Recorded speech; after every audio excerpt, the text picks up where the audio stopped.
Yeah, boy. Consider it done. Okay. I don't know where I am. Oh. Where am I? Portland, I assume? Donde?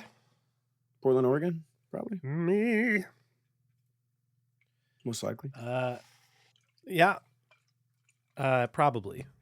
Technically, I mean, I am in the city of Portland, but I don't get a vote on city stuff because I'm in Clackamas County, which is not the main county, even though the city expands multiple counties. But because I don't live in the main county, I don't get a vote on things, but I'm still affected by the taxes. What? Is this for real? Yeah. So you have taxation without representation? Correct. That people have fought wars about that, dude. People have fought for their life. I'm fighting for my life right now. Fighting for my life right now. What is this drink? What is it, dude? Hibiscus. What you got? This is the Berry Hibiscus Organic Immunity Water. Sparkling. It's got elderberry and blueberry and hibiscus, and it tastes like shit. Wow. Well, if it tastes like shit, it's probably good for you, man. Wow. Yeah, that's how I know. You know? Mm-hmm. It was in the fridge, and it was a cold beverage, and Selena said I could have it, and so I'm drinking it. Do I want it? Probably not. God bless Could I be Selena. drinking water? Probably. Well, but we're here. You know, we're here. We're in the pit doing the thing. We're talking shit. I didn't even do any of my preparations because I didn't know what we were doing. What are we doing? Where are we? We're doing, you know what? I'm going to do a review. A Rob's review. A Throbs review? Is it a Throbs review or a Throbs review?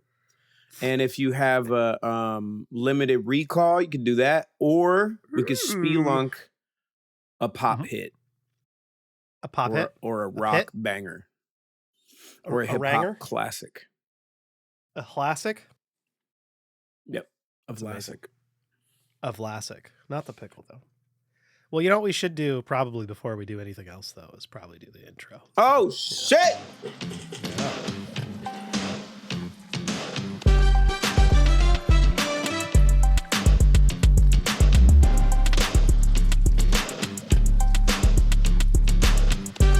Greetings, listeners. Welcome on into the Nostalgia Pit, podcast aiming to dissect pop culture, the subconscious, and other psychological phenomena through a hyperbolic and prismatic lens, hosted by Rob Snow, Colin Casser, theme song produced by Golden Beats. The Nostalgia Pit is available all the places you find your podcasts, including YouTube, because you can see Rob's empty chair right now. He's not even in the room. I'm doing the intro by myself. Oh, look, there's Rob's swole upper torso. Look, you can see how swole Rob is if you tuned in to the YouTube. That's right, every Monday at 9 a.m. I won't change the time anymore, I promise. Okay, 9 a.m. Pacific. It premieres. You can chat with us. Sometimes, you know, I hang out in the chat and wait for people to comment. Oh, wow. It works all the time. People comment, I talk to them. Mm-hmm. Yeah, you'd be surprised. If you want to interact with us, you can. You could also send us in your suggestions if you want. You could send us your questions. Let's get to the end of the season. We're on episode 22 of season 6. 8 more episodes. The 30th episode, as always, will be a mailbag, so we will field some questions. Be a man sack. And, yep, man sack. And, you know, right now, I don't know what Rob's going to review, but it's going to be something. So we're gonna review it. And then also, we're going to, you know, do some other things. Maybe a spelunker, maybe a limited recall. I'm kind of going to shoot from the hip when the time comes. I'm going to go with my instinct, go with my gut. I'm not going to overthink it. I'm not going to overplan it. What I am going to plan is the song that will be at the end of the episode, because it's typically good to plan those kind of things. And so I figured, you know, it's been a couple months since the airwaves have been graced with the beats of wisdom and the cadences of my voice in a rhythmic pattern that rhymes, because they hear my voice a lot, but they don't hear it in rhyming styles. Oh. So we're gonna play a song. The song is called Rodney Mullen, and it is off of Worst Case Scenario. Came out last year. Remix tape, hopefully coming out this year, but we're not rushing, because we're not Russian. We're not. It's facts. It's not what we do here. But Rodney Mullen, I've been watching a lot of skate videos lately. I fell in love with my love of skateboarding, and so I've been watching a lot of skate videos. I made a song called Rodney Mullen a while ago, and I want to say rest in peace to Mark Johnson, one of the greatest who ever did it. He just passed away. Either way, we're here, we're in the pit, we're talking shit, so let's go. You want to talk some shit? Let's go! Let's go! Wahoo! Here we go! Woohoo! Okie dokie!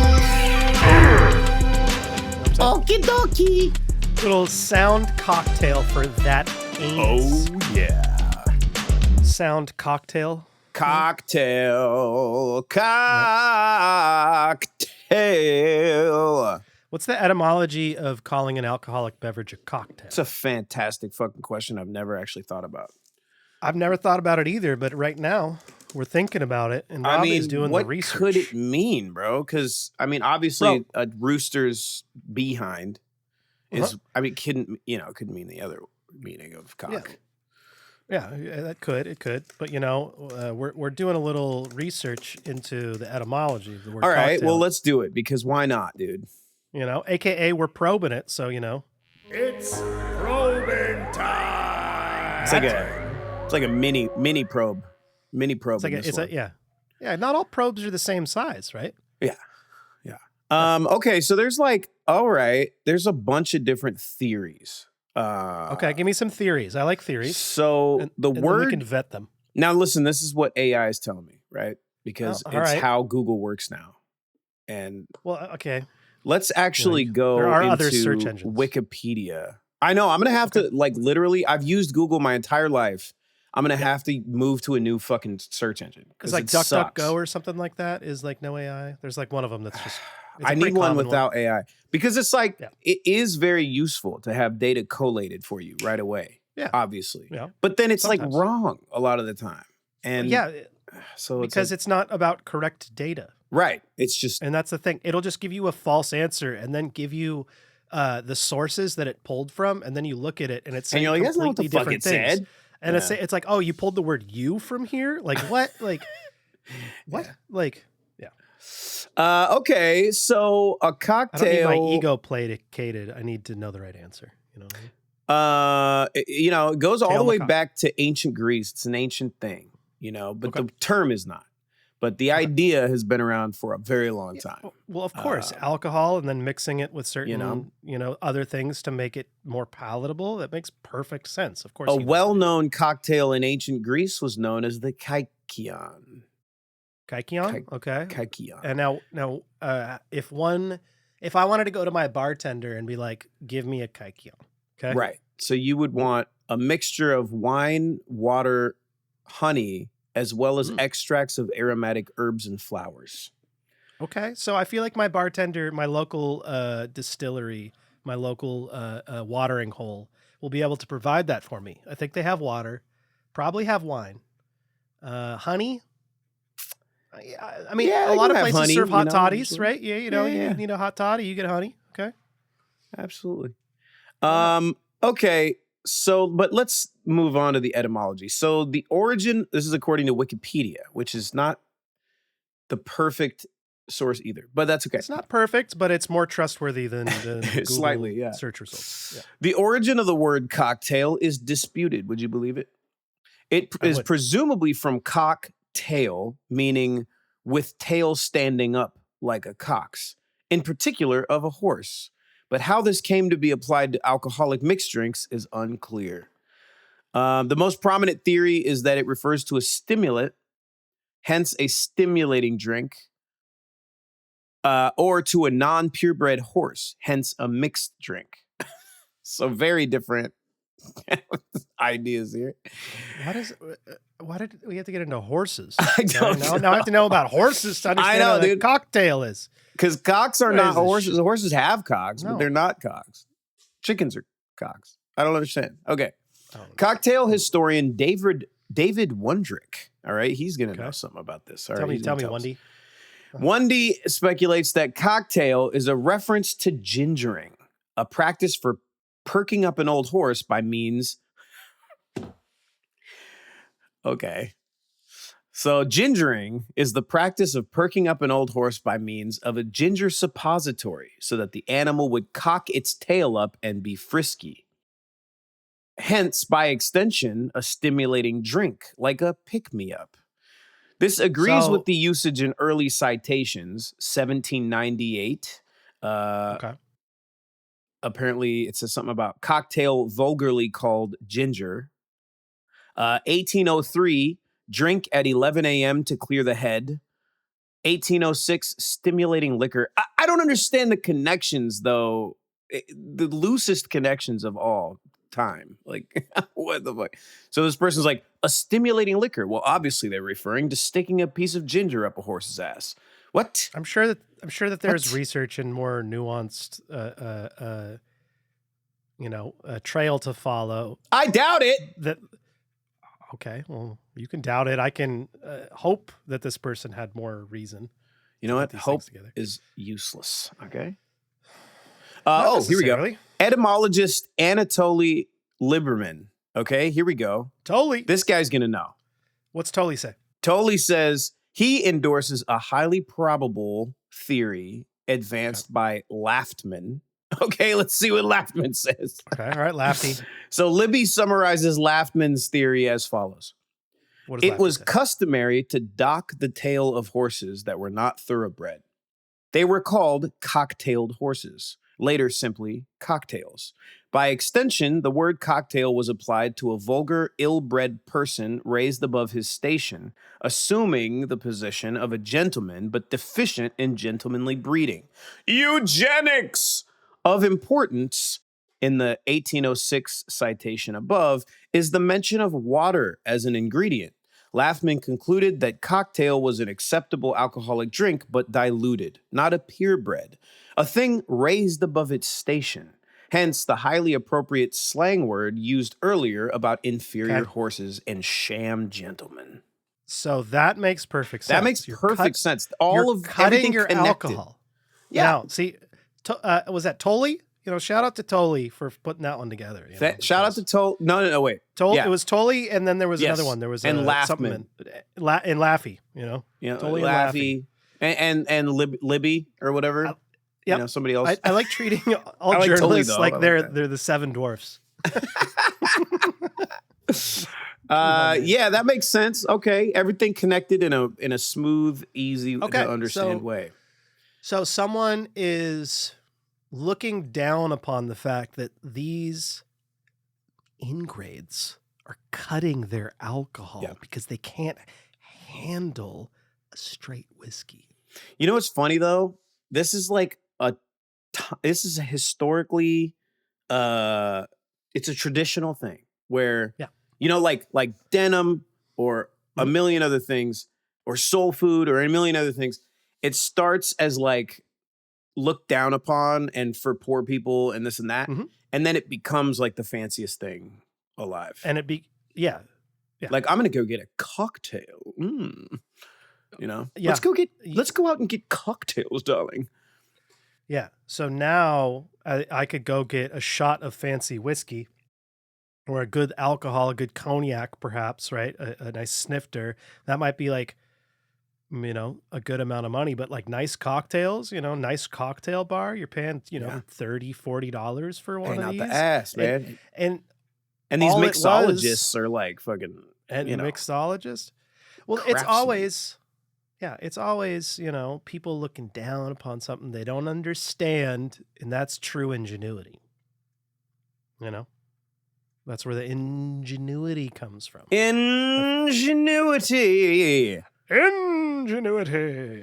Science and ingenuity. Science. You did. There it is. Science. I thought like it didn't load and you were just like, fuck it. You just said science. No, I mean, I got the medium one and I got the science. And I got the short one. Love that. It depends. You need the stinger. You need the full on, Did I tell you that Timmy T has entered the world of Here's the Science? What? Nice.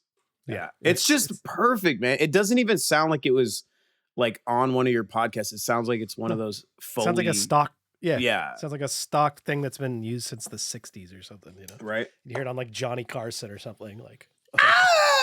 Like the that yell, you know what I mean? The Wilhelm. Yeah. The Wilhelm scream. Or the that one too. Yeah, I love that one. That one's a great one. I love it. It's so like whoever did that, whoever like acted that, it's like so good, over the top, and like it stands out. It hits this note that like I don't know. It was amazing. Like I instantly think Princess Bride when he's on the fucking torture rack. Like I'm pretty sure that's one of the first places that I heard it. But or Mortal Kombat or something like that. It's great. It's good. It's good. It's great. Everything's good. Everything's fine. Everyone's good. No one's mad at me. We're all doing good. Why would anyone ever be mad at you for anything ever? Dude, everybody's always mad at me until proven otherwise. Maybe that's a reflection of your own inner insecurities that you're projecting outward. Because I'm mad at everybody? No, because you're mad at yourself and you haven't accepted yourself. And so therefore you think everyone's mad at you when really it's just you being mad at yourself. And by you being mad at yourself, it's a part of you that's mad at a part of you. Hey, not the entirety. No one's mad at me right now. Now you're making me think you're a little bit mad at me. I mean, you were late. I'm pretty sure. No, I was not. Was I? No, you were totally. Oh man, this is like one of the first times I wasn't. I was actually technically. You were in the waiting room when Dude, I've been so late the last like 3 times. I was like, he's mad at me, dude. I know it. He's mad at me. Oh, you canceled the last one. You were late the other ones. I don't understand. And good thing that I have such a strict schedule that, if we can't do it at the exact time, we'll never be able to do it again. It's true. Me too. So, listening audience, if you're like, what happened to that episode that was supposed to come out last week? Well, you didn't get it. Okay. You didn't get a new episode. It's this one. Yeah. It's a different episode. Before you do your review, though, I want to ask you about something that I feel like a good amount about. Okay. I feel like you might what could it possibly be expert in this field. Okay. Okay. It's a field filled with cyborgs and political corruption and fixes to franchises. And of course, the franchise doctors. I want to talk about RoboCop a little bit. Oh, hell yeah, dude. I liked your and Aaron's pitch. Oh, you listened to it? Listening audience. Yeah. Listening audience, nice. Go listen to the Franchise Doctors season 1. It's out now. 7 episodes, comes to completion. It's not one of those in perpetuity things that you're like, oh, if I commit to it, then I'm committed to it forever. I don't have the bandwidth for that. No. Nope.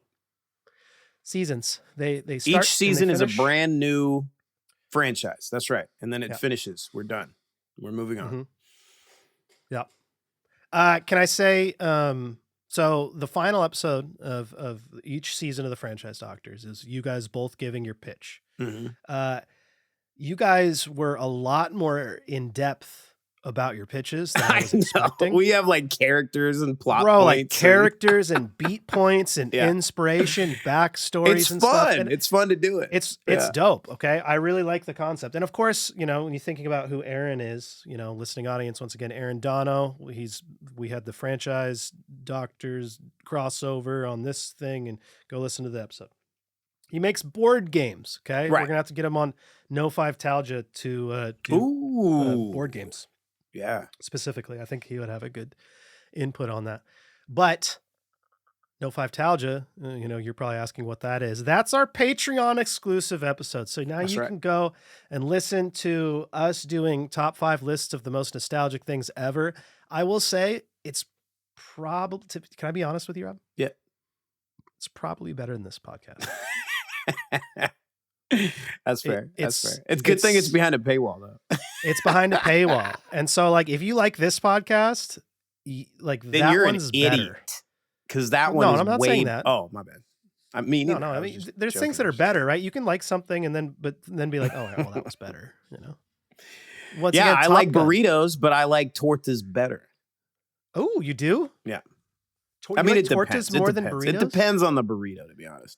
I just had a fucking carne asada burrito with the fries in it and and the guacamole and oh my god. Yeah. Oh my god. Oh, bro. But then again, a good carne asada torta makes me moan in pleasure. I don't know, dude. Okay. I don't know. So you're an asada across the board, pretty much. Asada boy? Yeah. Asada boys, okay. Yeah.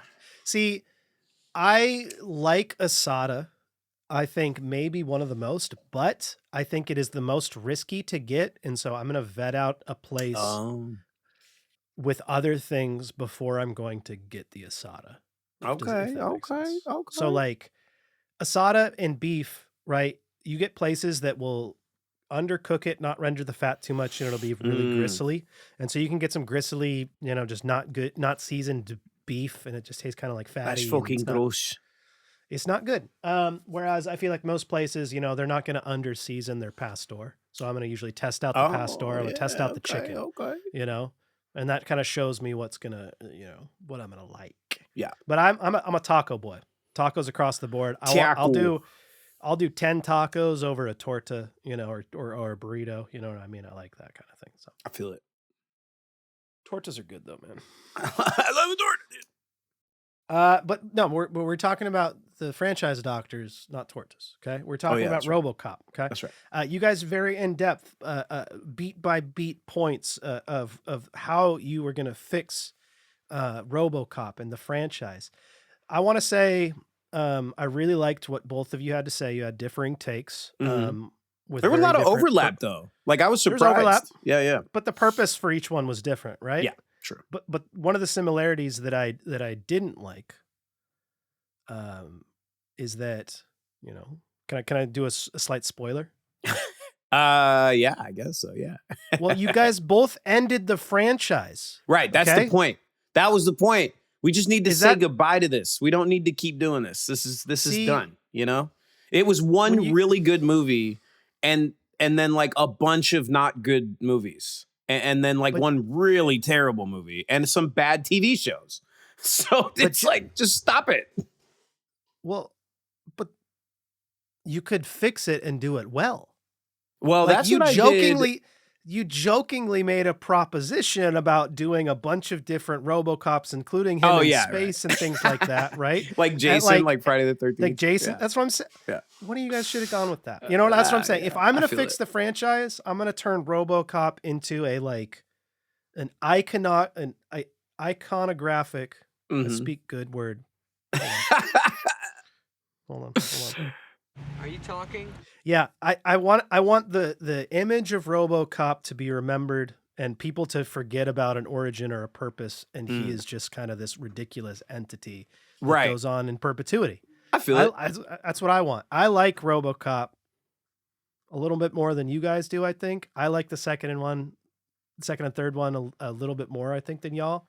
I find them entertaining. I will go back and I'll watch them. There's some entertainment value in both of them. The 2014 one? No. No, the 2014 one was awful. And the TV show from the network was terrible. Yeah. The one with the other one that was like a series of like movies, basically. That one was pretty good, actually. I'm not going to lie. Oh, yeah, the four-parter. I didn't watch that one.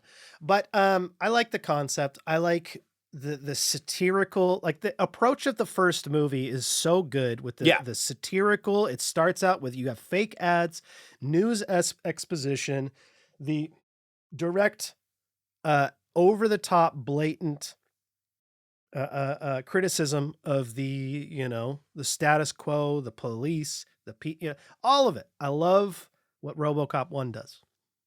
And I think it's basically it's borderline a perfect movie. Really? Yeah. You just kind of have to I like how John Wick franchised it out, right? Where you have one movie that has the emotional purpose and then the rest can just kind of be a formulaic action movie. Yeah. See, John Wick is the best suited for franchising because you can do like 50 of these movies. It doesn't matter. Like there's no undoing his characterization or his character development. You know what I mean? There is none, really. You know? Well, he has he has a purpose, and that's revenge. And there you go. I mean, have fun forever. Yeah. And I mean, yeah, I get it. Keanu will eventually get too old, and well, they've already shifted over to the ballerina. You know, they're like doing offshoots. So yeah, that's what I was gonna say. And but if you want John Wick to be the next James Bond, you just have to recast him, and like and then do like a take on the story again. All right, so the Baba Yaga is now this person. Yeah, like, exactly, dude. Like, why not? Okay. Like, why wouldn't you just recast John Wick and just be like, dude, we're gonna fucking do all this shit again with some badass dude? Why not? They've done it before. I'm okay with reboots. Some reboots, right? Of course. Like that continuation, and like if it's done with respect. Like I've wanted them to do a requel continuation of the X-Files forever, and we're supposedly gonna get it. And now it's gonna be good. I think maybe, possibly. I don't know. I'm not going to keep my hopes up entirely, but I will check it out. It looks promising so far. You know what I saw a preview for, and it looks promising, and I was immediately skeptical when I saw it, and then I was like, all right, let me just watch this preview. And I was like, oh shit, this is okay. I was like, I think I'm in. Backrooms movie. Oh yeah. You know what? I'm okay. There was a movie about another game. It's called Exit 8 or something. Is the Backrooms a game? Yeah. I thought it was just a YouTube like conspiracy theory fucking thing. It could have been like a copy pasta that moved to a video game or something. I don't know. Yeah, because or creepypasta. There you go, creepypasta. Yeah, creepypasta. Because the story is that there was a dude that made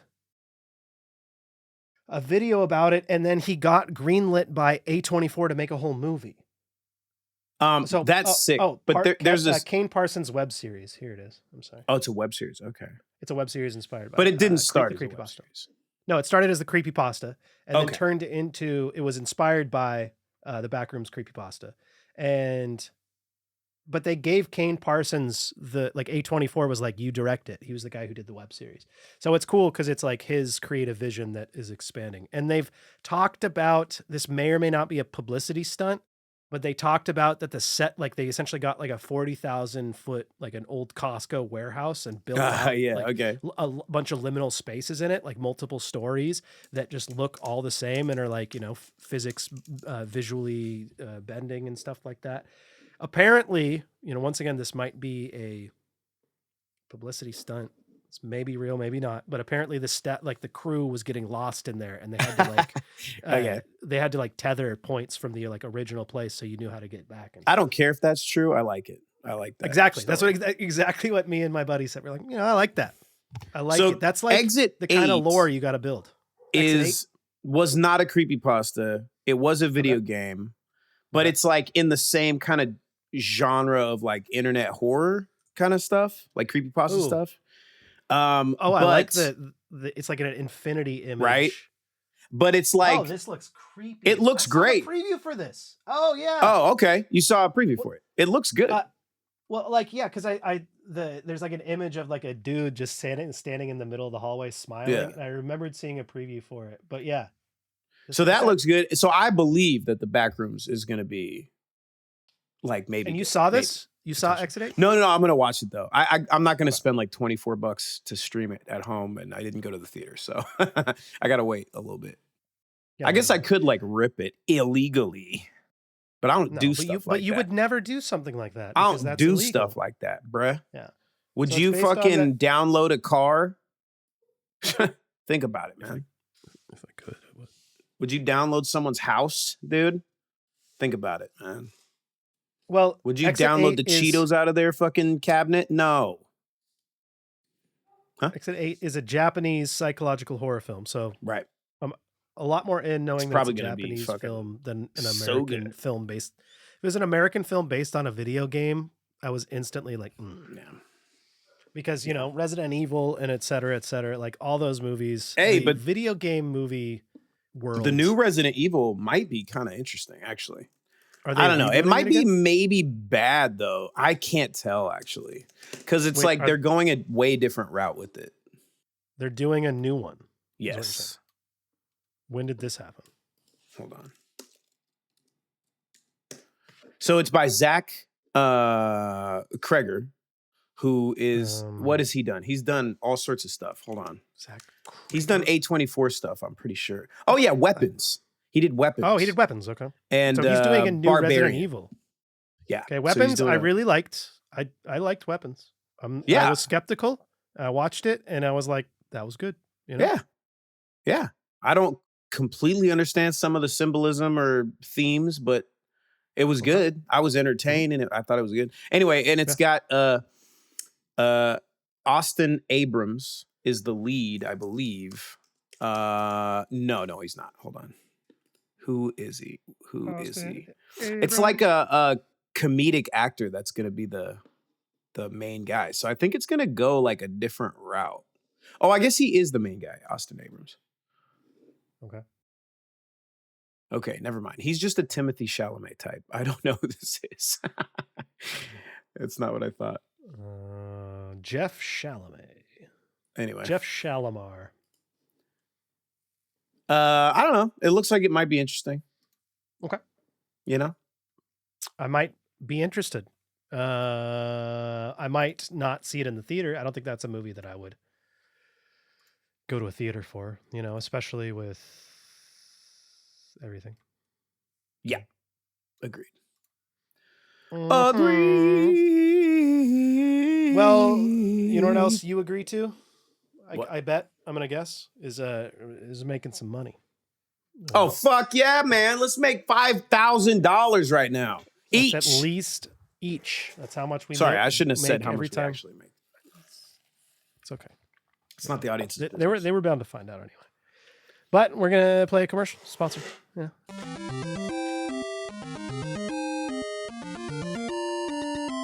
Oldies but goodies. Hi, I'm Gary. Do you have a dead animal that you want to preserve?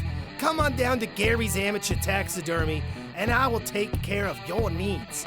Cats, dolphins, hummingbirds, giraffes, squirrels, finches, cockapoos, cockatiels, pigeons, rats, parrots, hamsters, goats, cows, ostriches. I've done it all. Come on down to Gary's Amateur Taxidermist and we will take care of your needs and preserve that dead flesh.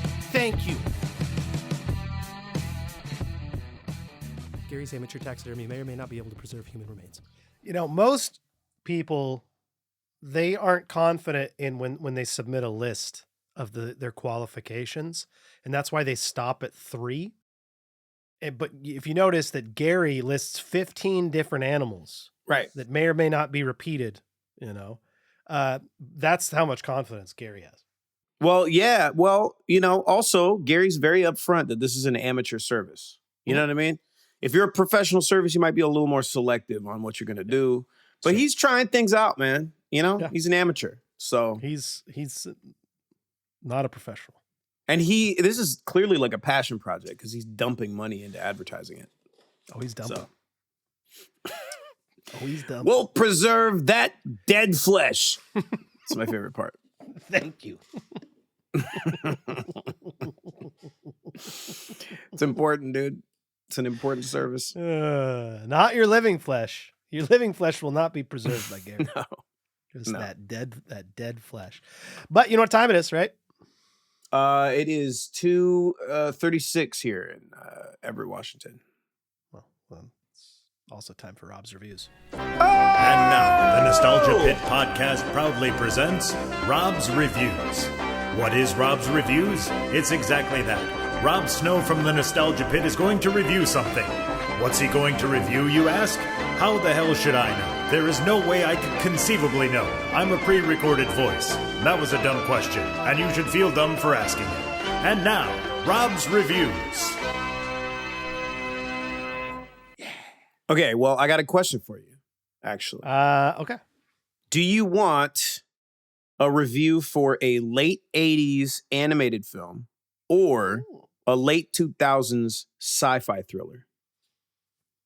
What if I said both? I could do it. It'll be quick. I'll do it quick. Oh, even better. You know what I gotta say to that? All right. I knew it was going to be all right. I almost said it at the exact same time, but I was like, well, what if it isn't, you know? Hey, you gotta shoot your shot, you know? All right, let's do it chronologically then. All right. Okay. So 80s. 1989. Okay. 89. A man who some people may or may not know named Hayao Miyazaki. Oh.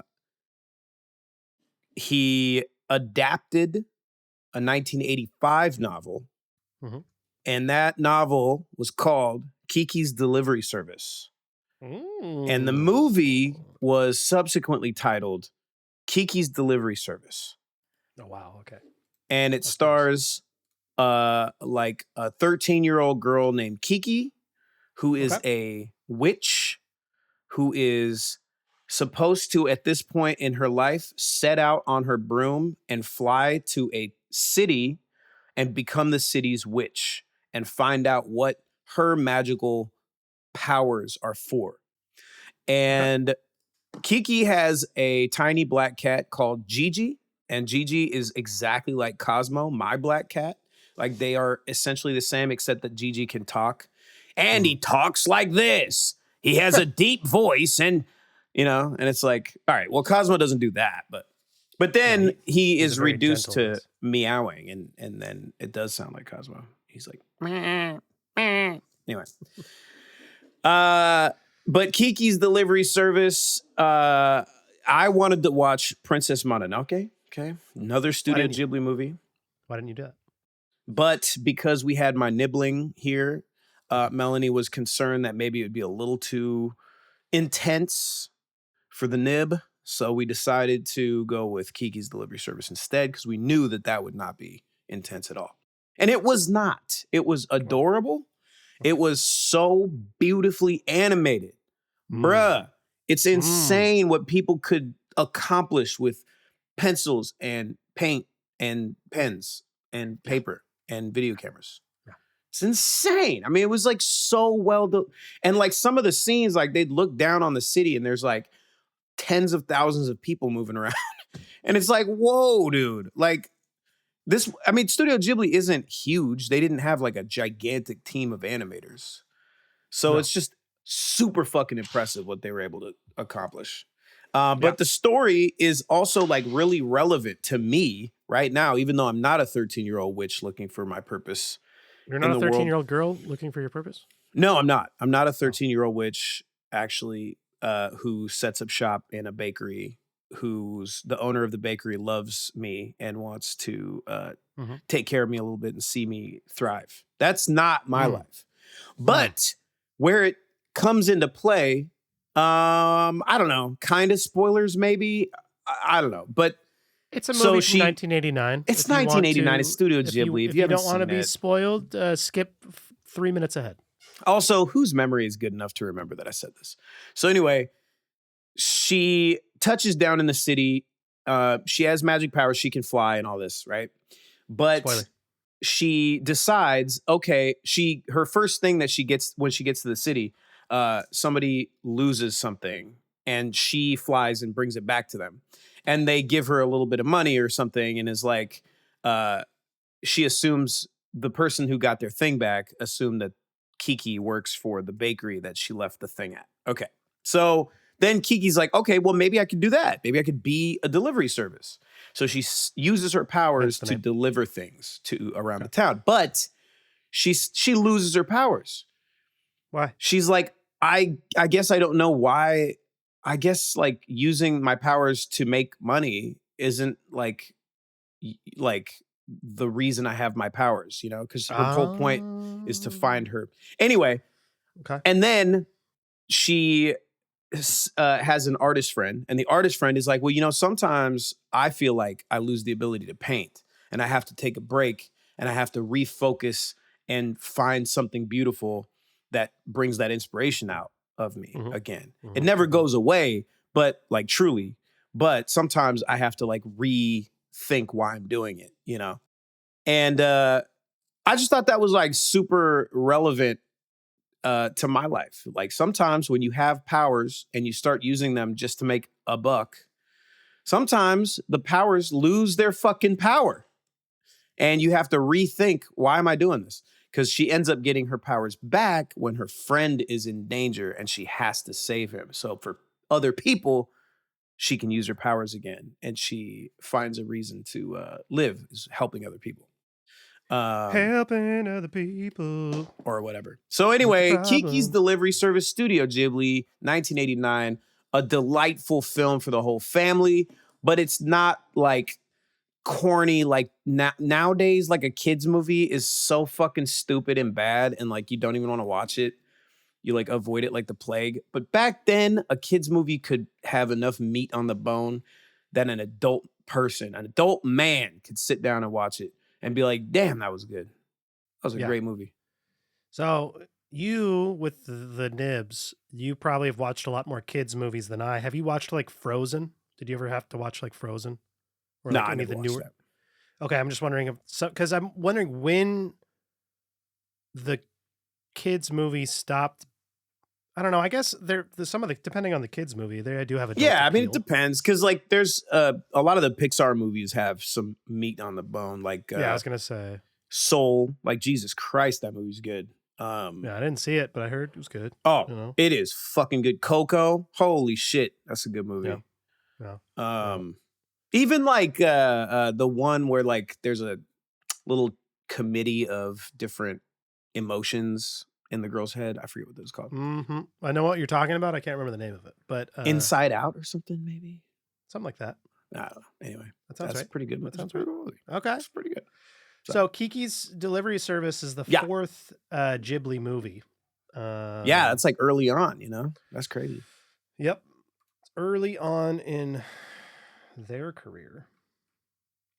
Princess Mononoke was 8 years later, much later. And yeah, I mean, there's blood, or is it blood on her mouth, or is that just paint? I think it's paint. Okay, but it looks like blood. There's blood. Well, apparently it's got a little more, drama going on in that movie. I believe it. I don't really know much about it. I just really want to see it.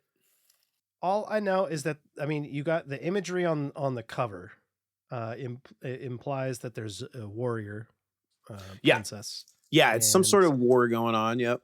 Yeah. And so that might end up having some violence, some disturbing imagery.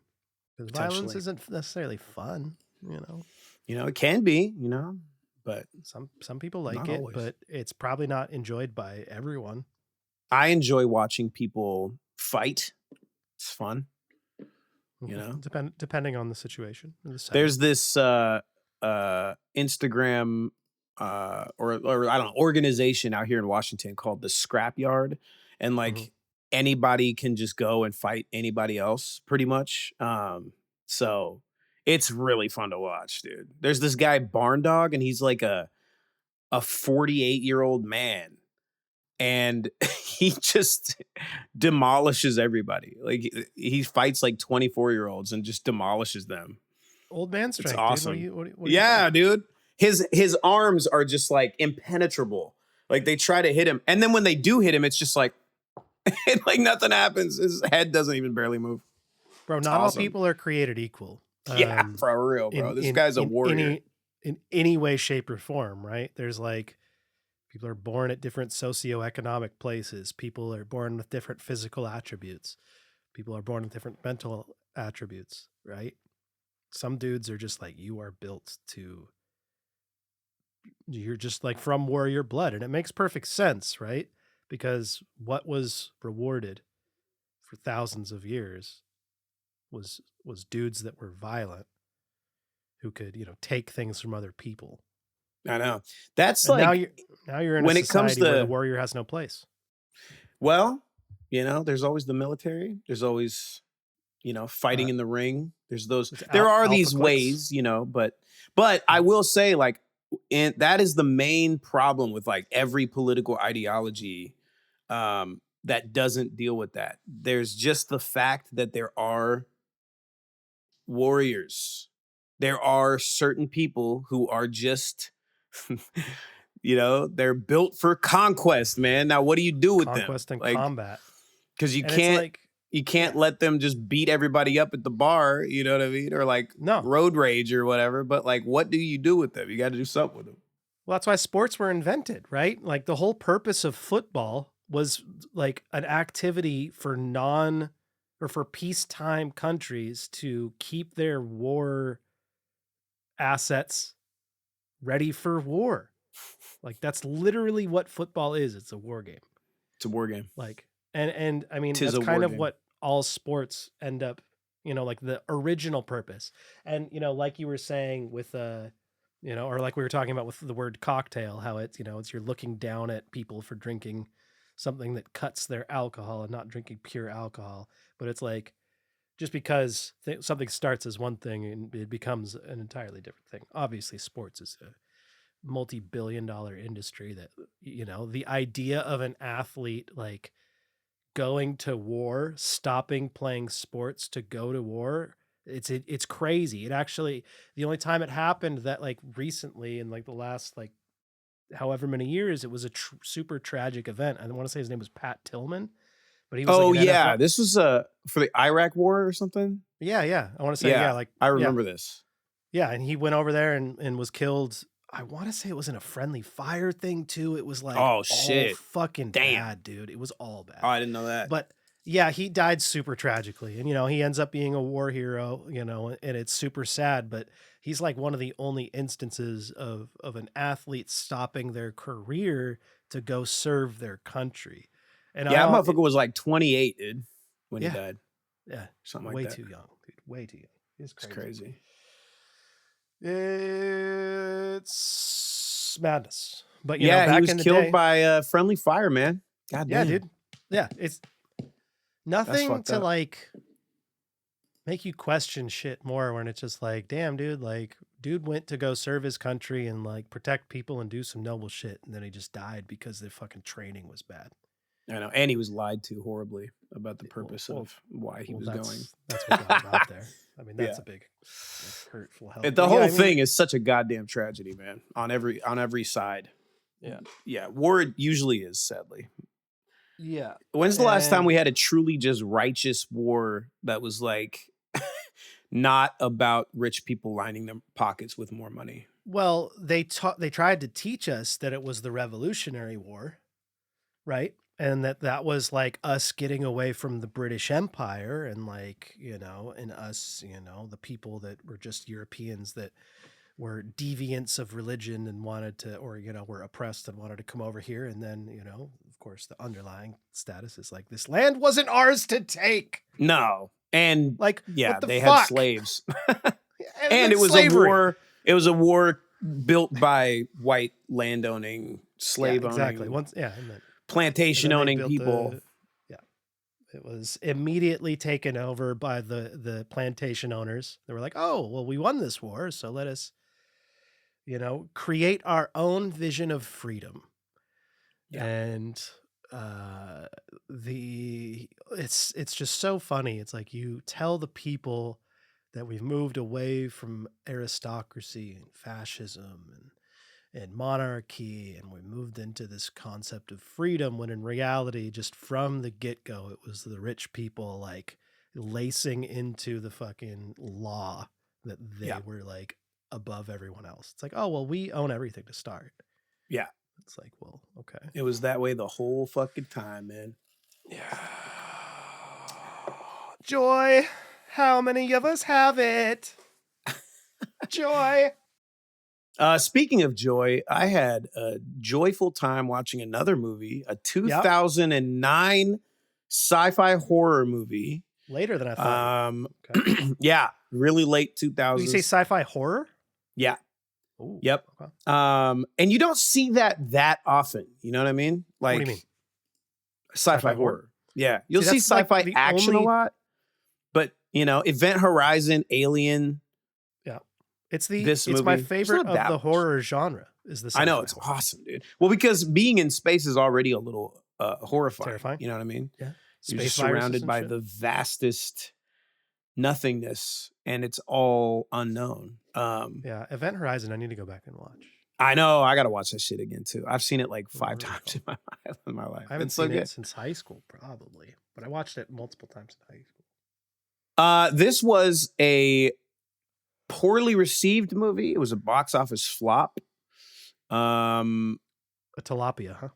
It was a tilapia. I don't know if it's like good, but it was pretty entertaining, and it's just it itches a scratch it scratches an itch that I have, where it's like I just want to see wild shit go down. I want to see crazy visuals. I want to see overacting. I don't want to think too hard about it. Like, and I want it to be set in space. Okay. And that's all. So it definitely hits all Jason those X? marks. Jason X, no. Good guess though, actually. I love Jason X, to be honest. This has a Rotten Tomatoes score of 28%. Okay, so it's cinephobe eligible. Maybe I'll submit it to Maze.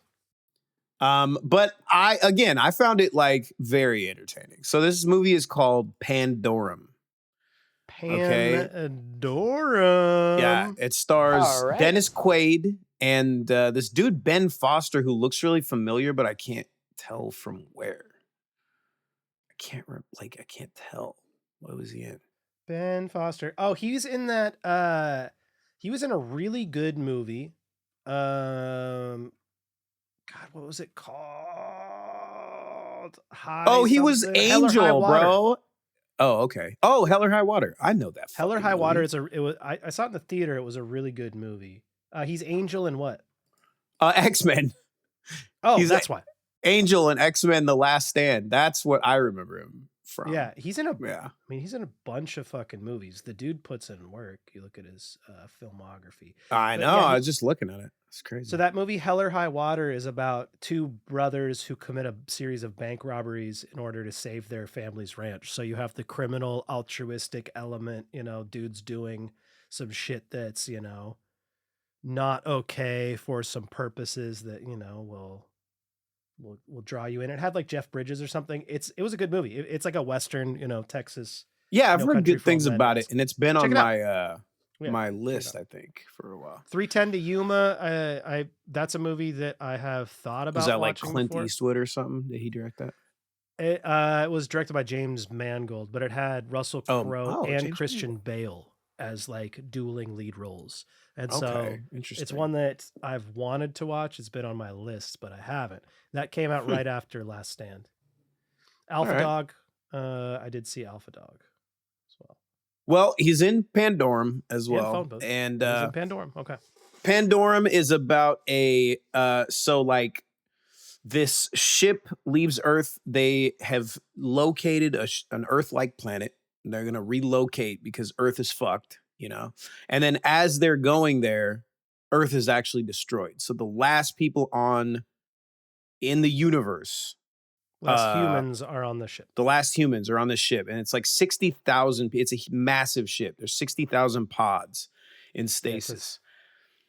123-year trip to colonize Tanis, an Earth-like planet. Right. But at some point, these two humans are woken up and they don't know what's going on because like there's massive memory loss because they've been in stasis for who knows how long. Yeah. But they wake up and they're trying to figure out how to get the ship turned back on, find out where they're at and what the fuck is going on, because there are some crazy monsters on the ship. We presume aliens, but I'm just going to spoil it because nobody gives a fuck. This is a movie nobody's going to watch. No, yeah, okay. Spoil. No one's spoil going to me, Daddy. fucking watch it. But Spoil me, Daddy. so what happens is actually one of the guys that woke up, Dennis Quaid's character, many years ago, actually went crazy once they got news that Earth had been destroyed. He got what's called Pandorum, which is like a space madness. And he ended up like killing the crew and releasing everyone out of stasis and then going back into stasis himself. So when they wake back up, like however many years later, like maybe thousands of years later or some shit, Or it must have been like, I don't know how long. It doesn't make any sense now that I think about it. But all the people who had been released have now evolved to live on the ship. So they've turned into these weird monsters that are ideal. Their ideal environment is the ship. So they're not like prepared to live on this like Earth-like planet and repopulate it. But it's all good because our man Ben Foster finds a chick and they end up landing on the planet and they're gonna fuck. And it's all good. Dennis Quaid he's a bad guy, but he's a maniac, but he gets his in the end.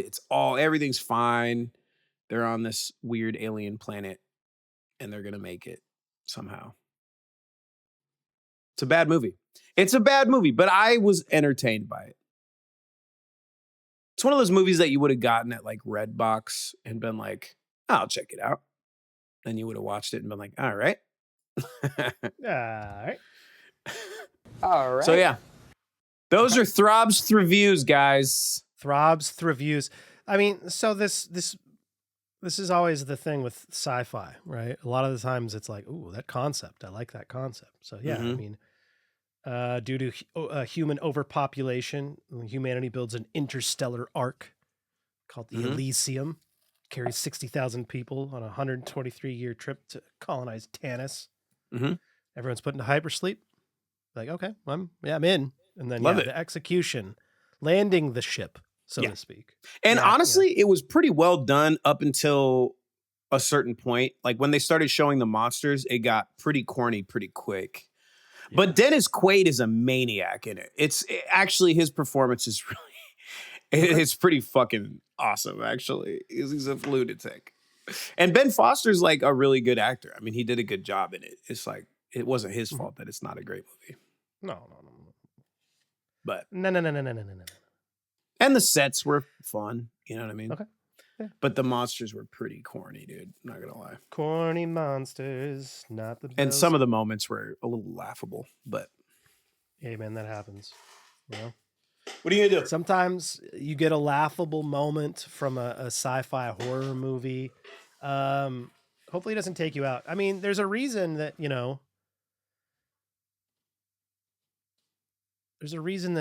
that showing the monster is like not supposed to be done very much. Right. But like it just also ruins all the mystique, man.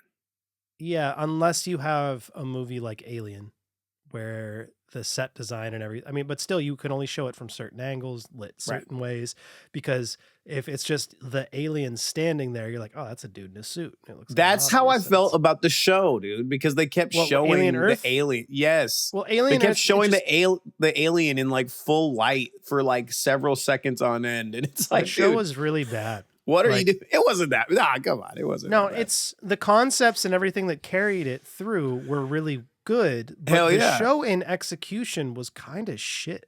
Nah, come on. You're too harsh. I mean, like it was entertaining, like to watch once through. But like, are you gonna go watch that again? Oh no, I'm not gonna watch it again. But I'm gonna watch the next season if there's another one. Yeah, but only because they didn't give you any fucking satisfaction at all. It was such a shitty cliffhanger to end on. It wasn't a cliffhanger. They're just like, oh, it's over. You want more? You gotta wait till next season. No, the cliffhanger is that she now like can communicate with and control these aliens. We already knew that. We knew that the episode before the last episode. All right. Well, look, you don't like it, and I respect that. I'm gonna watch the second season. It's Alien. Okay, I enjoyed it. Sci-fi horror. If we're doing, I don't think it was good, but I love a B-rated sci-fi thing, and that's what that was. And it was acted really well, and it had very interesting concepts. And the eyeball alien was the shit, dude. The eyeball alien was both the shit and completely unnecessary simultaneously. Oh, come on, like, man. But I do like the concept. It wasn't unnecessary though, because he was like on their side. He was like helping them out.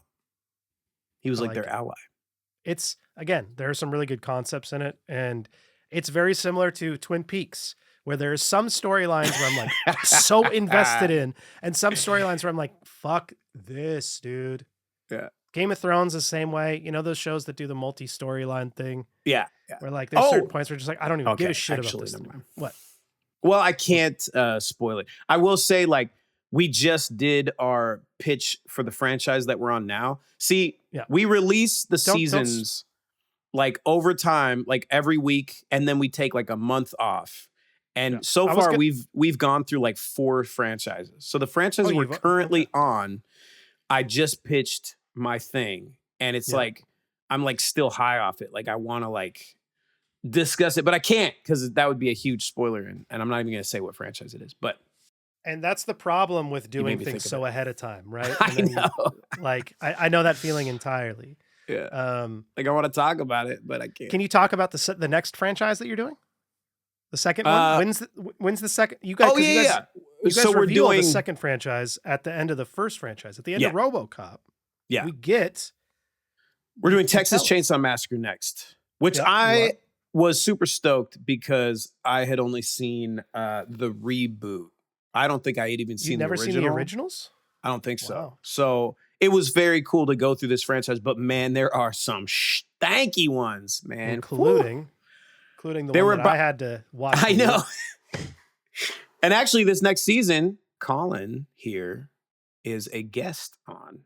I believe it's this next one. Like, dude, 3 of 9 movies are good, you know? Spoiler alert, guys. So anyway. So it's a perfect franchise to subject yourself to and then try to fix. So that was going to be a question that I wanted to ask, but you don't necessarily have to answer it. But it's as a listener, I'm like, oh, okay. Are they going to try to end every franchise? Because you guys are the franchise doctors. Your goal is to fix the franchise. That doesn't mean to complete it, right? Right. Sometimes necessarily. Sometimes it is. It could you be. Fix the car and sell it to someone else and let them drive it off into the sunset, aka create a franchise or something, whatever.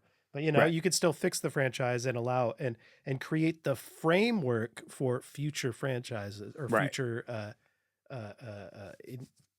versions of it to work out. But. We're not always gonna end like the franchise, but sometimes it has to. Sometimes it should have ended. I get it. Sometimes it's like this should never have been a franchise. I will say that's you like guys both, a lot of these. Yeah, it's true, right? It's very true. I will say you guys both ended RoboCop. I was okay with the endings. You know what I mean? Word.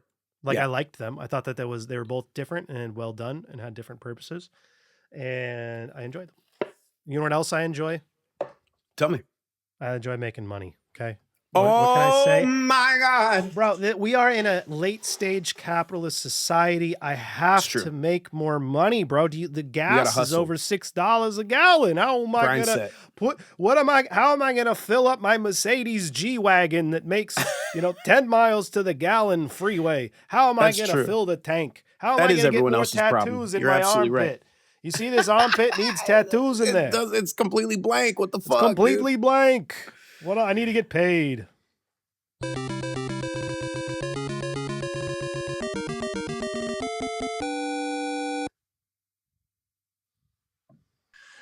Going out to the club tonight? Feeling a little insecure about what the ladies might think of what you're packing down there? Well, we've got what you need here. From the makers of Invisible Plunger, we have the product for you. It's called Pants Baguette. Pants Baguette is simply a baguette shaped like a well-endowed penis that you can put into your pants. And with the pants being tight enough, you will see results, trust me. 75% of the time it works, 90% of the time, okay?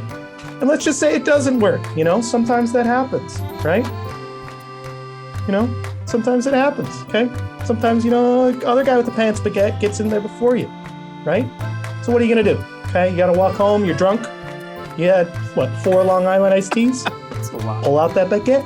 It's warm, body temperature, soft. Good for 2 days. Pants baguette. Coming soon to Connor's Cocaine Emporium. 2 days is pushing it, man. I think Pants Baguette was being a little, I don't know, overly optimistic there. You don't think that if you go buy a fresh baguette that it's gonna last for the rest of the day? It's gonna last for the rest of the day for sure, but I don't know that it would last until the next day. very well. Well, I mean, you could do it.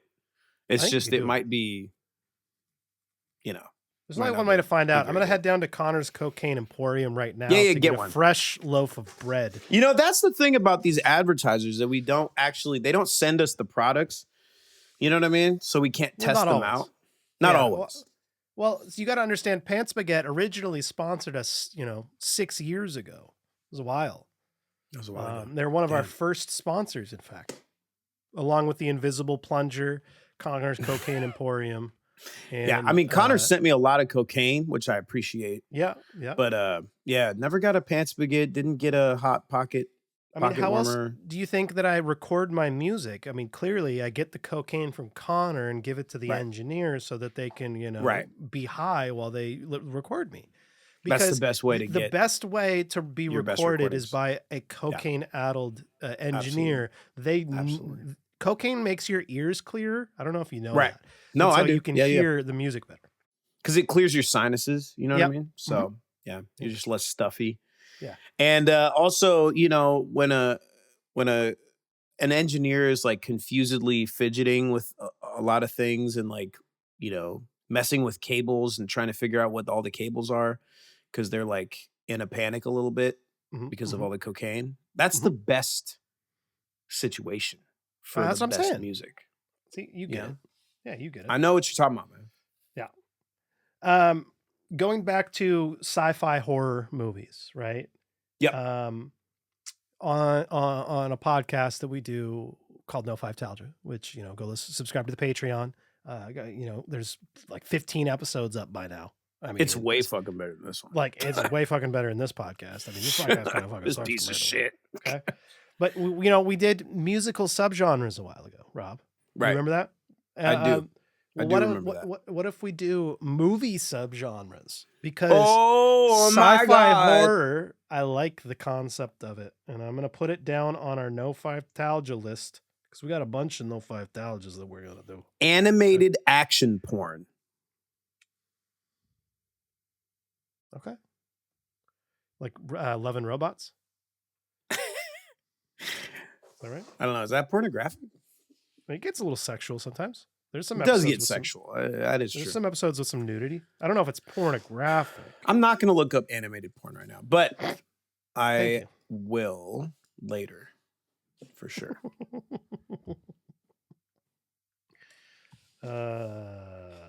See if there's any more actiony type stuff going on.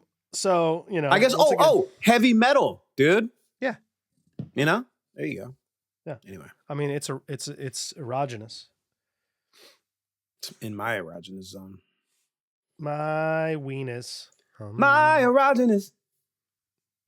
Well, listening audience, No Five-Talgia. Go listen to it. We've done things like 90s cartoons, super soakers, cold beverages, N64 games, pop artists, cartoon villains, PS2 games, PS1 games, movie franchises, worst TV shows, video game franchises. Lots of things. Musical, media. Like, also one that I want to do is a future one is a earworms. Songs get stuck in your head. Oh yeah. Yeah. Oh my God. There's a lot of them. Yeah, but there's a lot of subgenres of movies too. I'm looking through. There's a lot of different subgenres of horror alone. You got supernatural horror, splatter, slasher, religious horror, psychological horror, gothic horror, found footage, folk horror, extreme horror, erotic horror, Christmas horror, body horror, Lovecraftian horror. Other than Black Christmas, Black. I mean, there's not a lot. I guess. Dude, I guess there's there a lot is of some Christmas horror You're right. movies. You're Are right. you kidding at this point? Yeah, because There's there's like a new Santa one that came out recently. There's like yeah. I guess there is, man. That's weird that that's a subgenre. Christmas horror. But the first slasher movie really, I believe, if I have my history right, the first slasher movie really ever was a Christmas horror movie. Which slasher? I'm pretty sure. Black Christmas. I think that was like the first. That's the first slasher movie ever. Slasher movie. Yeah. I'm pretty sure. Christmas, Halloween, Christmas. That's the song, right? I mean, horror was present in Christmas-themed films dating back to the early 1900s. There's a 1913 film called Christmas Eve. There's a 1921 film called The Phantom Carriage. 1941, Who Killed Santa Claus? So, I mean, Christmas horror goes back, dude. Goes back. Goes back. Yeah, and then there's what's the God, man, what is his fucking name? Krampus. You know, there's like a Krampus horror movie. Yeah, there's a Krampus movie exactly too. So apparently, Peeping Tom and Psycho, both from 1960, are considered early inspirations for the genres, right, of slashers. Yeah, Psycho, I could see that. I feel like that doesn't really necessarily. Black Christmas is 1974, and so this says the genre hit its peak between 78 and 84. So I mean, movies like Halloween, Black Christmas, Texas Chainsaw Massacre, those like began to inspire it. And you know, Aaron said that Texas Chainsaw Massacre, the original one, is one of the most inspirational and groundbreaking horror movies of all time. Like for real though. Like, and then it's so ahead of its time when you watch it. It's crazy. And then 4 years later, you have Halloween, and then this the slasher is Halloween. genre. This is Halloween. Yeah. Halloween. Halloween. Yeah. I hear a cat. She's a singing. She's a little singer. I heard a kitty cat. Also, I mean, yeah, subgenre as we could do, like I said, earworms, movie tropes. I like that. Mystical underwater movies. Does Waterworld count? I guess it's not underwater. I don't know. In this instance, I mean, Star Wars Episode 1 would probably be my number one because of Naboo alone, dude. I mean, Jar Jar fucking Binks, dude. Dirt. Jor. Yeah, Misa doesn't like this movie. Dude, even as you know how I was saying a couple episodes ago that like as a kid, I loved Star Wars Episode 1. Maybe it was when we were talking about movie franchises on, once again, No Five Talgent. No Five Talgent. If you're wondering, listening audience, why we keep referencing it, it's because we do a lot of it. There's like 15 episodes out, okay? So like, because they're only like, listen to it. I mean, they're like an hour long each, I guess. So like, well, no, sometimes they're supposed to be 30 minutes long. But they don't be sometimes. But sometimes they go an hour because sometimes things become heated. Sometimes things heat up. Sometimes there are attacks that are made, personal attacks. Yep, personal attacks. Humiliating attacks. Heavy critiques on someone's of personality and opinions. Yeah, in a very personal way. Not in a like very derogatory, antagonistic, confrontational way. Yeah. In No Five Talgent, we find each other's, triggers, breaking points, things like that, and then we systematically attack them. Right. Yeah. That's the goal. That's the goal. It's like chess. It's very malicious. Yes. Very contentious. Very. There's a lot of screaming that goes on. Quite a bit. I typically... And threats of violence, for sure. Definitely threats of violence. Maybe powders being sent to each other in the mail. Maybe that may or may not be anthrax. Things like this. Yeah, you don't know. Mm-hmm. But that's the point, right? It's to build terror. Mm-hmm. It's terrorism. Yep. That's the goal. That's the goal, is to terrorize your friends. That's why we do podcasts. Right. What's that one powder from Breaking Bad? That poison. Oh. That's I need to go back. See, I want to go back and watch Breaking Bad. I think I'm going to skip. You should, man. I'm going to skip parts of it, though. Skylar gets a bad rap. She's not that bad. Are you really? You being real? She makes sense. She's making sense. But she also... Okay, so I'm willing to hear that Skylar isn't that bad because, right? Yeah. I'm not sure if... At the time of my life that I watched Breaking Bad, the wound of my childhood and my stepmother's treatment of me was very fresh and unaddressed. So it might have been a little bit of transference over to Skylar. Exactly. So I might have been triggered by the tactics that Skylar was using against her husband. Yeah. Well, Skylar, first of all, is operating under false pretenses. Unbeknownst to her, her whole life and dynamic that she's created and relationship that she's created with this man is a lie because he's actually just been playing a role and putting on a mask. So that's not really her fault for operating under these. Is Walter White the mask or is... Yes. Okay. Yeah. Walter White is the mask. And he's been playing a role this whole time because he's a fucking psychopath. He has no identity deep down. Well, is it that he has no identity deep down, or that when we are broken down, we have no identity? Or we lose, no, I lose think our that sense he, of self? in particular, is a fucking psychopath. Because all of this could have been avoided if he was just honest, like one time. You know, if he was Honest humble with who? and With Skylar? honest with Skylar, with his friends who had a thriving tech company that he could have been a part of, but he didn't. See, that's all in the beginning, right? Yeah. Had he been honest with himself, with his wife, with his friends, had he been vulnerable and open and humble enough to ask for help, all of this shit could have been avoided. So he would not have... You're saying that although he was... Because the whole premise of the show is a man backed into corner, makes extreme decision to save his family after he's gone. Right? And it's like healthcare system bad. Yeah. You know? And but what you're saying is that there are about 1,001 opportunities for him to not have to do this. Right. And he was driven by ego, pride, grievance, all the things that make men terrible is what he decided to indulge in to the highest degree. And then engaged in the most risky behavior available to man. And just kept making the riskiest to cartels. Yeah, exactly. Like getting involved in methamphetamines and cartels. Like, dude. Anyway, he's a terrible, terrible man. A true villain. And all of it could have been avoided had he not been the worst man alive.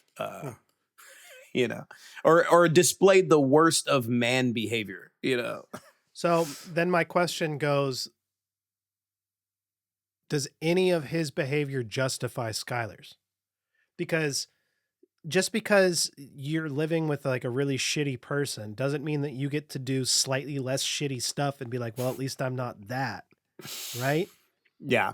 So, well, Skylar definitely made her own fucking mistakes and also became complicit in his shittiness. Yeah. Well, but I will say she was a lot less. She was more a victim of everything than anybody else. But yeah, I mean, truly, like fucking Walt Jr. was the biggest victim of them all. But but to me, like Skylar, almost represents like the state of Israel, right? Where you were a victim of something at one point in time, and then you become a heinous entity eventually, right? And there's obviously a lot of things that go into that. But it's like, just because you are the victim of one thing doesn't mean that you get to go turn around and do other stuff and then use that as a justification, right? Just because you were touched as a child doesn't mean that you get to go touch children. Oh my God. That doesn't, I'm just saying, that's extreme examples. Well, that's a real fucking like example in like the legal system, right? Like I can't use that like, oh, well, my father robbed banks when I was a kid, so that's why I robbed this bank. Like, right. It doesn't like, oh, someone stole from me and that's why I'm stealing from you. It's not a justification. You don't just get to transfer trauma or that's. Well, I know that she cheated. Yeah. On Walter. Yeah. But that I think is like just a human mistake that happens, especially when your husband is acting fucking buck wild and weird. He's acting crazy. But I don't know. I don't think she did anything too shitty until she became like complicit in his insane, criminal behavior. Yeah. Again, I'm not I sure don't even mind criminal behavior But when it's like when it's like violent and risky to your family, it's like, well, not all criminal behavior is created equal. Okay. Yeah, absolutely. What are you gonna do? Anyway, Breaking Bad, a true villain. Instead of a hero's journey, it's a villain's journey, and it's just fucking well made, man. Well made, because you can follow the steps that he's taking and be like, in some way, kind of be like, oh, okay, yeah. I mean, that makes sense, I guess, in a way. Like, you know what I mean? And he's just becoming the worst person imaginable. It's great. Well, it's a great way of showing that, like, horrible people, so to speak, like monsters are made, not create. Like, even if they are created, right? It's like they're still made. There's still a lot of different things that go into that process. Every now and then you have a little child that is born and is the devil. He's just going to be a bad guy. Like little Nicky in Twin Peaks. Little Nicky in Twin Peaks. He might actually be the devil. I think they're being a little hard on little Nicky. I mean, he's a dick. No. But, I was joking, but like... They're being a little crazy about little Nicky, dude. Well, this show has gone so off the rails. Now Andy and Dick are like this little orphan child is evil. We got to find out where he comes from because he's literally the devil. Like, bro, what is happening? What are y'all doing, man? What is everyone doing right now? He might actually be the devil. We don't know. Because there are supernatural forces in effect. I mean, this is true. You never know. Don't count it out. This is true. Yeah. You don't really know. Can you hear this cat? No. Are they purring? What's happening? She's purring. She's purring up a little storm. Purring up a storm and a purring pictures. Yep. The corner store that opened up by me is Annapurna Mart. And then I was like, what is this? What does Annapurna mean? And it's like a region. What does it mean, actually, though? It's a region, if I recall correctly, in like Tibet, I want to say. Okay. Oh, yeah. Mountain range in Nepal. Yeah. Yep. All right. Yep. That's cool. It's just one of those things where I don't know. I don't know. You know what bothers me, though? It says first ascent is in 1950 by French climbers. No. But, like, that can't be true, right? I mean, there must have been Nepalese people who climbed that mountain before that. Like, stop. Maybe, but also maybe Nepalese people were like, we don't go up there because, like, why would you go up there? Like, why would you fucking do that? But also, there's probably some explorer dude that was like, yeah, I went up to the top of the mountain. Well, I'm sure they had, like, Nepalese guides, that, like, brought them up there. Well, of course. That's the thing is, like, dude, those Sherpas that, like, go up and down the mountain with, like, no gear and no anything, and these people are super pampered. Have you ever seen, like, a picture from, like, the top of Everest? And it's just like a literally traffic jam line of like 80 people that are all waiting to get up to the top. It's like Disneyland. Bro. And it's like, yeah, you're literally waiting. You're like, oh, well, I got to get to the peak, and it's not really the top, of course, but it's just the top of where you can get safely. There was a French, speaking of French, I'm pretty sure he was a French daredevil that was going to snowboard down Mount Everest. And the last photo ever taken of him, just doing dumb shit, bro. The last photo ever taken of him, he was never seen again. He is on the top of Mount Everest with the snowboard, and then he goes down the mountain and is never seen again. They've never found his body. Yeah, no shit. Yeah. It's like, dude, that's just like Darwin Award. Like, thank you. Like, Jesus, yeah. bro. This is like peak white behavior, dude. Like, just inadvisable shit that no one asked for. And like, why do you need to spice up your life to this degree? Like, Jesus Christ, what are you missing that you need this to spice your life up? Well, it's just everyone so who lives there is like, I wouldn't do that. And no one else thought to do it, but a white guy needs to go, you know what I'm going to do? I'm going to fucking snowboard down fucking Everest, dude. And then he dies. No shit. All right, let's. What an idiot. I don't know, man. I don't really have a lot of respect for that kind of shit, but Marco Siffredi, he died or disappeared. Maybe he actually invented time travel and he's now in a different dimension. He discovered a portal that you have to go to the top of Mount Everest and snowboard down to actually get into. You know, like it could be like going 88 miles per hour in the DeLorean. Yeah, or do you remember in Mario 64, the one slide level, but then you could go off to the right into that secret room and get that shortcut? You know what I'm saying? And then also in the second slide level, you could do it in on the ice one too. There were shortcuts. Bro, speaking of video games, I'm playing a video game right now.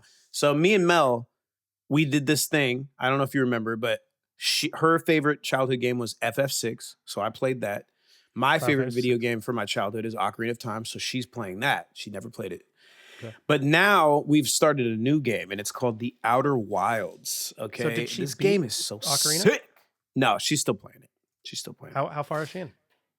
She has turned into teenage Link, older Link, and she's in the Forest Temple right now, trying to figure it out. Yeah, are you letting her use like the guide and shit? I absolutely, and I'm helping her like with hints. Yeah, I was gonna say because it can be very frustrating. Don't make her do the water temple without the guide. Oh my god, bro! I might have to do it for her.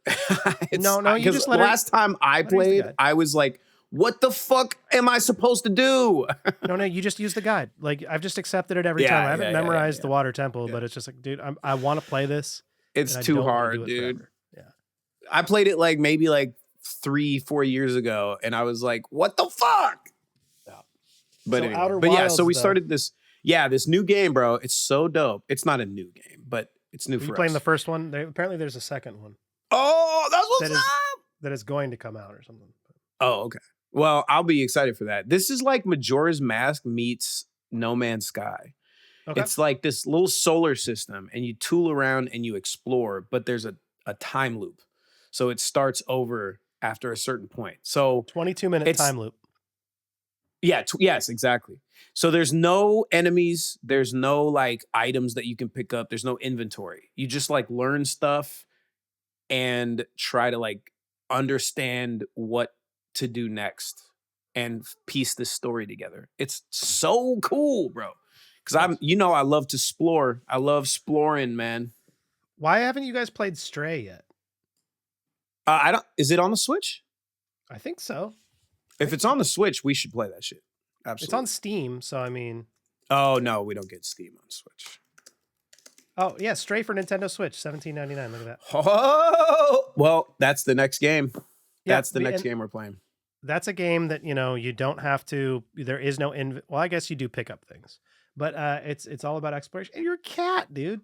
I know. I know. Kitty cat, dude. Me and Mel, I don't know if you know this, we love cats. Okay, so yeah, I figured that out. There's a meow button, so you can like you can meow. It's dude, I'm telling you, it's such a good game. I'm telling Melanie that's the next thing we're doing. Oh, and it's a short game too. It's not very long, but it is worth it, and it's worth playing a couple times. You have to do a little, if you want 100% it takes a little bit longer, but it's not that. Right. Highly recommend it. I was over at my buddy's house and I watched him playing the new Bond game, First Light. That shit was tough. Oh, okay. New Bond game, huh? Yeah. It's very, very, very good looking. Look good. So I watched him play a little bit. Watched some gameplay when I got back to my house as well. It's got the combat team, like the team that designed the combat for it is the team that did the Arkham games. Shit, that's PS3 Arkham game. Dope. So it's functionally very well, the hand-to-hand combat and stuff.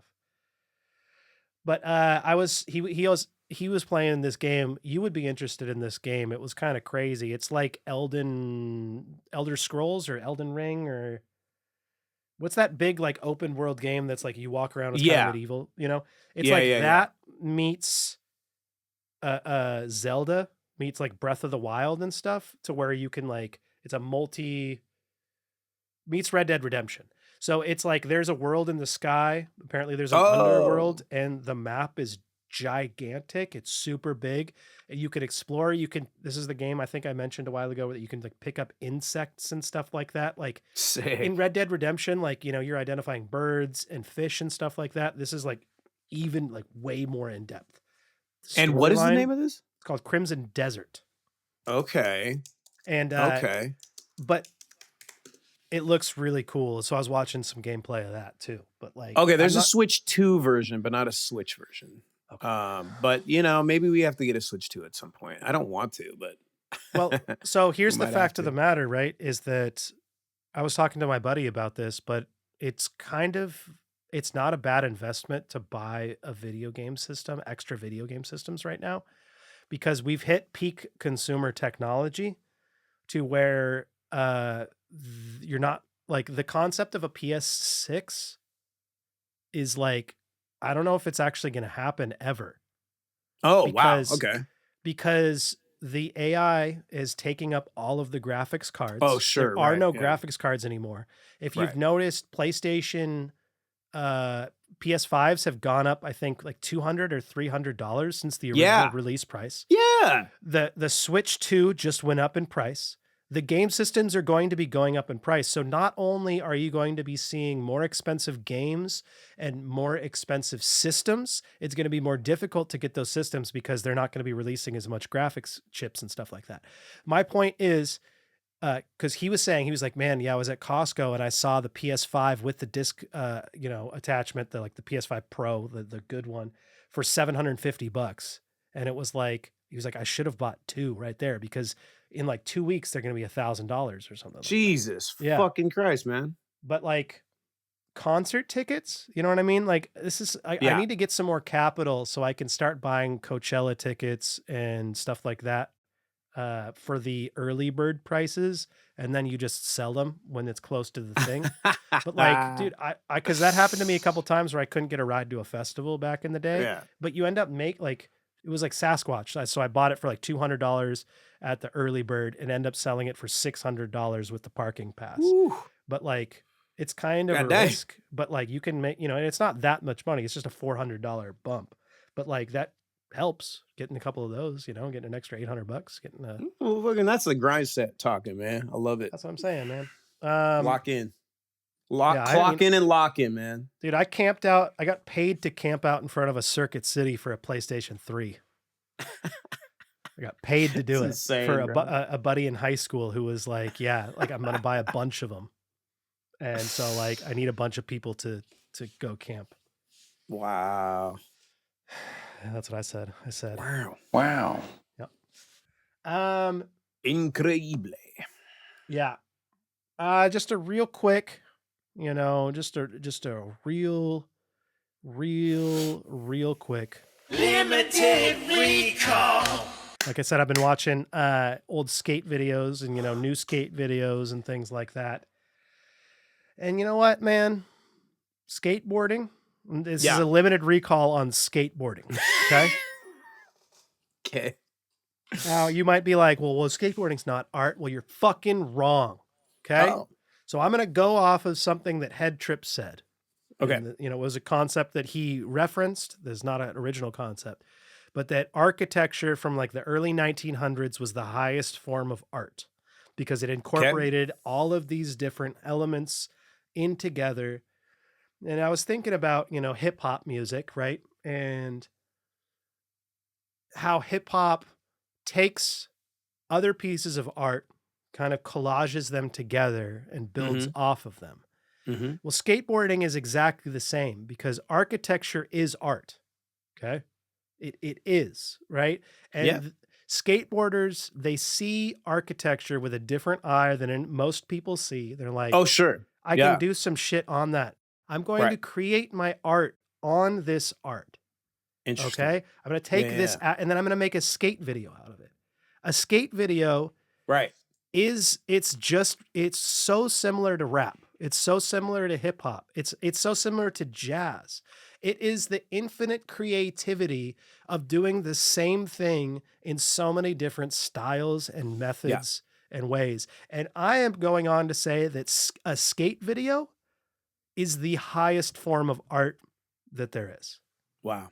Skateboarding video has music, it has architecture, it has the expressionism of the skateboarder.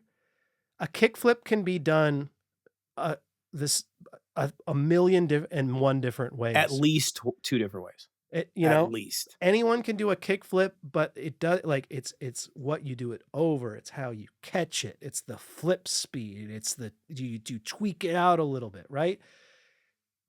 The highest form of art you can get is a skateboard video. It's fucking brilliant. It's true.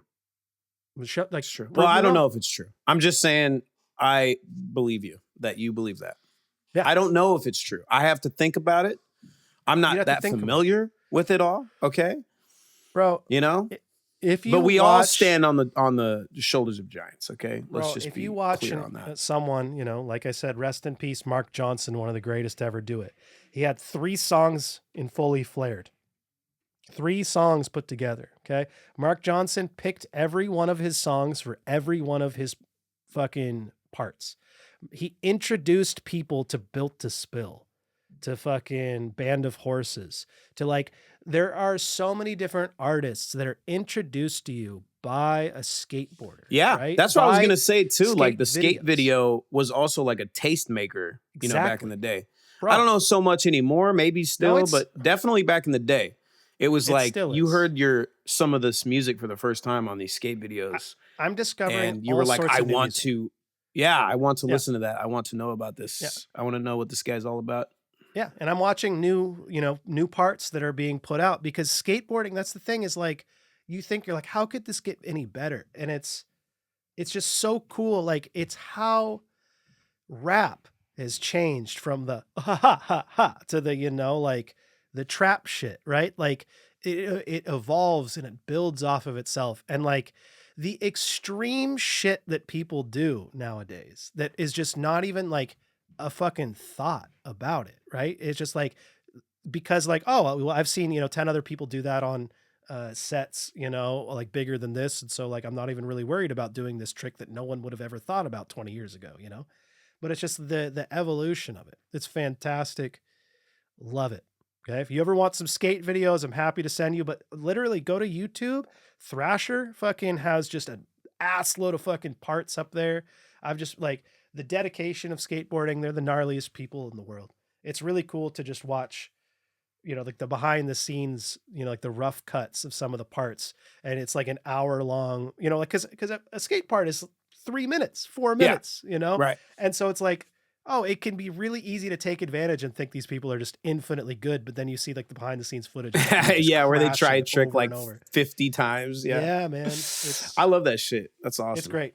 And it's inspiring because it's like, it shows you that, like to achieve greatness in any shape or form, you literally have to fucking fall on your face over and over and over again and repeatedly get up. I was just talking to my homegirl about that. We were talking about rejection, and I was talking about how like probably my greatest obstacle, impediment to a successful career in anything has been rejection sensitivity. And just not wanting to hear no, not wanting to be told that my shit isn't very good or that it's not for them or whatever. Yeah, because that's not what it's about. It's not good. That's not what it's about at all. Yeah. The fact is, every no is the more no's you hear, in fact, the closer to a yes that actually pays off you're getting. So actually, the best thing you can do and the most successful people on the planet are just bold as fuck and just go for it and go for it and go for it and say and hear no constantly all the time, and it doesn't matter. Like skateboarders get kicked out of spots by security, right? They fail come back. You know what I mean? They fail a trick countless amounts of times. There's like occasionally a person does something on their first try. Okay. Sure. Those people are miraculous, but like that's just not the reality of the situation. Yeah, it's not almost every time you fall is a learning curve. It's a moment to learn and to grow. And so that's why 100%. you put yourself out there. It's the rejection is not what it's there for. That's right. That's fucking right. But, some of the, like I said, some skateboarders are absolute artists. Go watch a part from, let's say, Mark Johnson. Like I said, go watch those 3 parts from Fully Flared, 2007, one of the greatest skate videos of all time.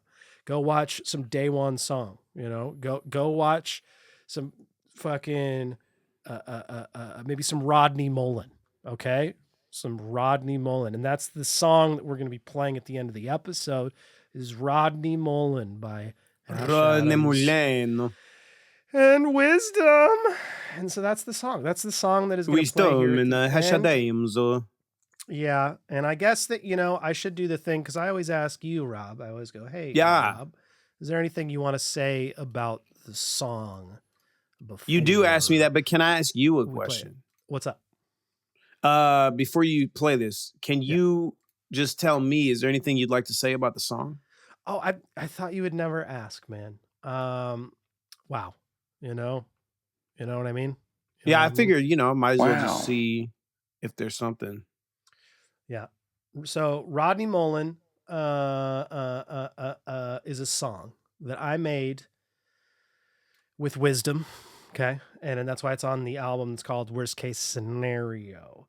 And so this album came together because I had made 3 songs over Wiz Beats. And I was like, I want to release them. But I was like, I have all the, I had plans to make more songs. So I was like, why don't we just like fill it out and complete the project? Okay.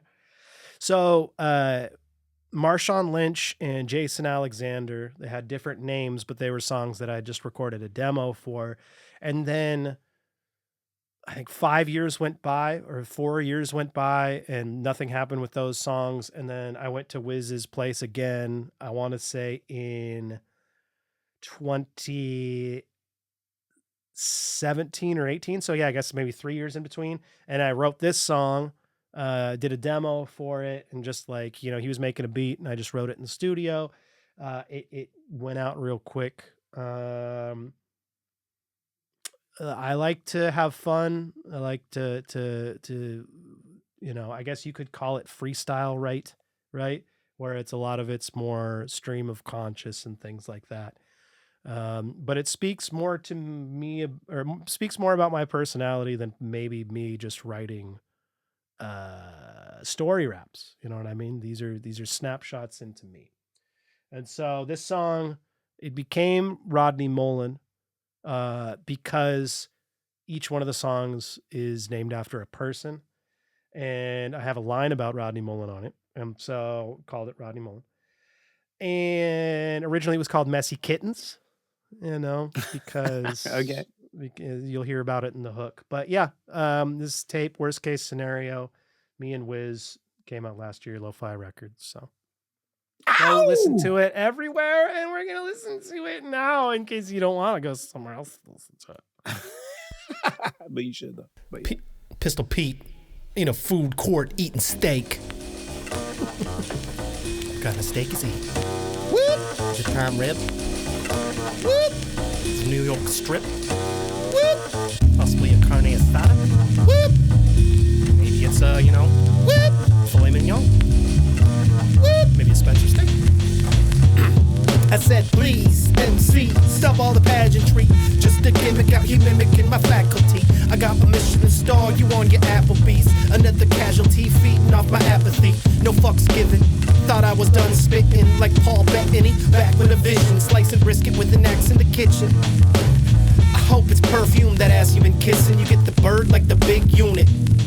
Yeah, call me X-Lax, known to get the shit moving. They claim hard, stay soft as a Fig Newton. Me and Wiz look like Ad Rock and Rick Rubin. Swing, hit the ball about 3 clicks. 5 tools, not an ooze to my weakness. I got some more info, so would you please sit? Mike Ditka in a sauna eating cheese dip. Going hard like the mind ain't in it. Ran the tap like the source infinite. Been a minute since I hopped in my Civic and took a visit to the Wiz Kid and kicked it like Messi. We messy kittens. Going hard like the mind ain't in it. Ran the tap like the source infinite. Been a minute since I hopped in my Civic and took a visit to the Wiz Kid and kicked it like Messi. We messy kittens. Clicking on the track like the boot camp. Been a long way since sleeping in the park. Live off food stamps. 2 vamped pass out past the new batch. All these stagnant MCs that I move past. Grinding, Rodney Mullen on the clips track. Hit the party with some goodie and a six-pack. The shit stacks up higher than Columbia. I get my numbers up, deficits stay running up. She got that bubble butt, I got that bubble gut. Me and Bubba Gump, chewing strip like bubble gum. In the summer sun, I puff a blunt and run amok. We out here making cuts like a tummy tuck. I grab my Charles, no king, just an old fling. Coming back to bite on the tail of the coat strings. Whole scenes get an illustrative coaxing. No thing stays holy as we post memes. Going hard like the mind ain't in it. Ran the tap like the source infinite. Been a minute since I hopped in my Civic and took a visit to the Wiz Kid and kicked it like Messi. We messy kittens. Going hard like the mind ain't in it. Ran the tap like the source infinite. Been a minute since I hopped in my Civic and took a visit to the Wiz Kid and kicked it like Messi. We messy kittens. Sounds like Pete Maravich doing blow at an Applebee's. This beat sounds like John Candy eating a sauerkraut sandwich in a diner in Chicago, okay? This one right here sounds like Vin Scully's niece playing saxophone, okay? Right here, this sounds like Harry Carey's mother made you a meatloaf sandwich. Do you understand what I'm saying? This one right here, this sounds like a Heineken that's been sitting open for 16 days out in the sun. And you came back and drank it anyway. That's what this beat sounds like. This is hot. It's lukewarm. It's got fungus growing in it. It's detrimental to your health. You might get pink eye if you consume it. This is a warning.